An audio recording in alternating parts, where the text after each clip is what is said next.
You've got an army. Well, we've got a chulk on today's Nerdist News. Sounds so gross. The Age of Ultron is nearly upon us, true believers, and we have our third and likely final trailer for the team's latest adventure. It's been dissected, bisected, trisected, vivisected, and thoroughly examined by the internet at large, but I think it's time to look even deeper. What secrets does the new Age of Ultron trailer hold? Let's find out. First off, if you had any doubt that a Bruce Banner-Natasha Romanoff romance was brewing, here's confirmation. These guys are seconds away from a steamy, potentially Hulk-inducing makeout sesh. Hulk smash indeed. And speaking of the femme fatale, here's a shot of Scarlet Witch mind-melding her into what we can only assume is that ballerina-related flashback we saw in the last trailer. Will we get an origin story for Natasha in Age of Ultron? After all the setup for the Black Widow program we saw in Agent Carter, I'd like to think so. Plus, Natasha's red eyes in this shot more or less confirm that the red-eyed Hulk we've seen duking it out with the Hulkbuster armor is also under the influence of Scarlet Witch.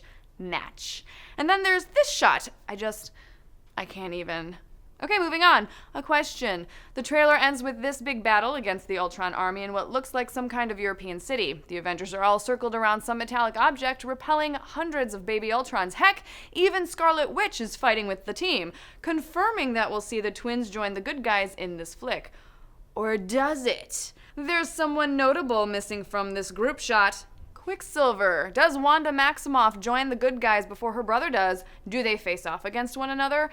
And speaking of intriguing images, check out that little glimpse of Vision at the end of the trailer. Brief, but oh, so glorious. And we could be barking up the wrong tree, but that gem on his head sure looks Infinity Stony. Not really canon, but the MCU has taken the comics in a unique direction before.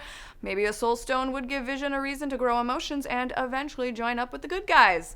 Something to think about. And finally, we have heard from several sources that there isn't a lick of Act 3 in any of the marketing materials for Age of Ultron. Why? Well, apparently the final battle has a moment that's sure to be iconic, and while we don't know what that is exactly, we do have a theory. We know that Ultron forms his own little team of Quicksilver, Scarlet Witch, and Vision throughout the film. We're pretty sure all three eventually switch sides. How can Ultron put up a decent fight against that kind of firepower?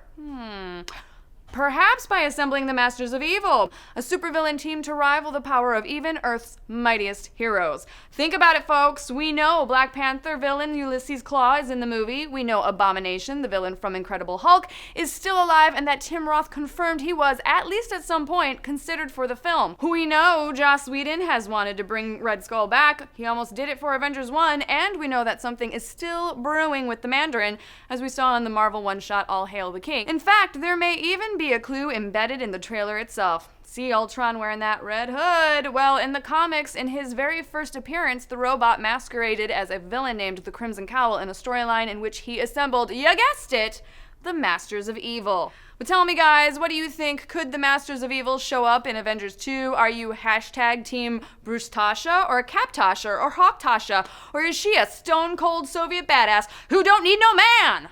Let's discuss.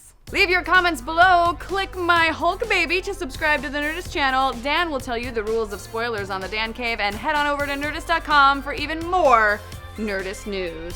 Hulk baby smash mommy? No, you want a spanking? No!